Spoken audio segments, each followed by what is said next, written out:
नमस्कार दोस्तों, मैं आपका मित्र सर्वमित्र। आज किसानों के साथ ठीक नहीं किया हरियाणा की सरकार ने, और ऐसा लग रहा है कि जैसे सरकार किसानों से डर गई है। आपने देख लिया होगा, सुन लिया होगा, आज पैदल मार्च कर रहे किसानों को रोका गया, और ना सिर्फ रोका गया बल्कि उन पर आंसू गैस के गोले भी दागे गए, जिससे कई किसान घायल हो गए हैं और उनमें से कई किसानों को अस्पताल में दाखिल करवाना पड़ा है। आपने देखा होगा और सुना होगा, कई दिन पहले ही किसानों ने ऐलान कर दिया था और किसान पैदल जा रहे थे। सबसे बड़ी बात, इससे पहले तो सरकार में बैठे जो लोग हैं वो कहा करते थे कि किसान तो बड़े बड़े ट्रैक्टर लेकर जा रहे हैं।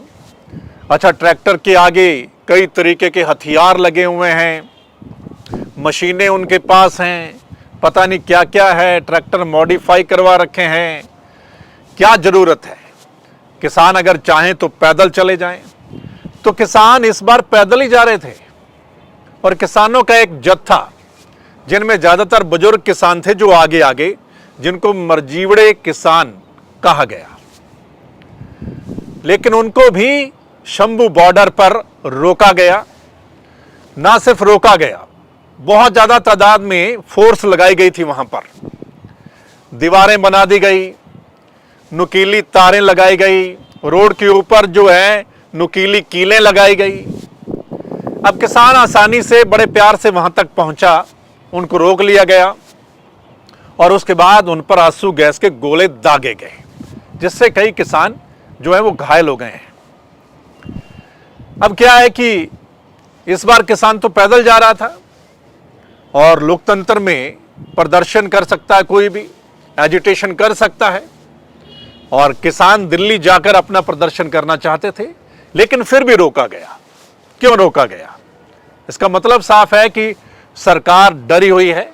जो पहले एक बड़ा आंदोलन हुआ था दिल्ली के बॉर्डर पर, जिसके बाद केंद्र की सरकार बैकफुट पर आ गई थी, और 3 जो नए कानून लेकर आ रही थी सरकार, वो वापस लेने पड़े थे।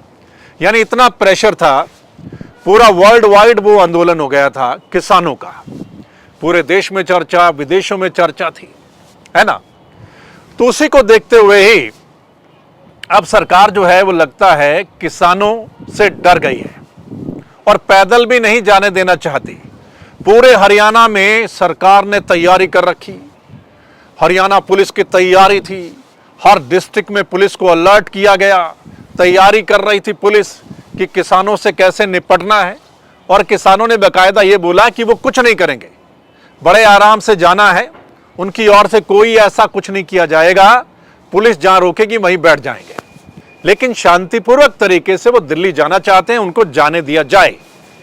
लेकिन शांतिपूर्वक जा रहे किसानों को ही दिल्ली नहीं जाने दिया जा रहा हरियाणा सरकार की ओर से। और किसान क्यों जाना चाहते हैं? क्योंकि कई सारी मांगे अभी भी बकाया है, और खासकर एमएसपी की जो बड़ी मांग है। और 2 दिन पहले आपने देश के उपराष्ट्रपति को भी सुना होगा ना आपने।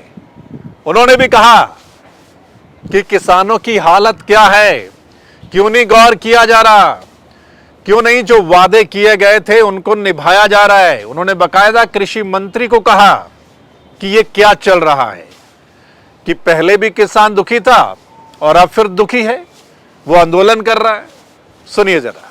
ये समय कष्टदायक है मेरे लिए, क्योंकि मैं राष्ट्र धर्म से ओतप्रोत हूँ।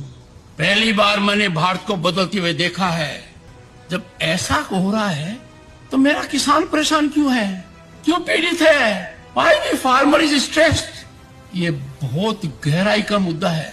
इसको हल्के में लेने का मतलब है We are not practical.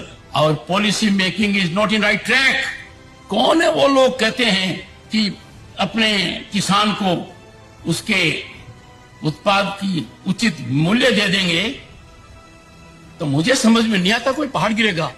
किसान अकेला है जो असहाय है। He doesn't decide what he can decide. कृषि मंत्री जी, एक एक पल आपका भारी है। मेरे आपसे आग्रह है और भारत के संविधान के तहत दूसरे पद पर विराजमान व्यक्ति आपसे अनुरोध कर रहा है कि कृपया करके मुझे बताइए क्या किसान से वादा किया गया था और वादा किया गया वादा क्यों नहीं निभाया गया और वादा निभाने के लिए हम क्या कर रहे हैं।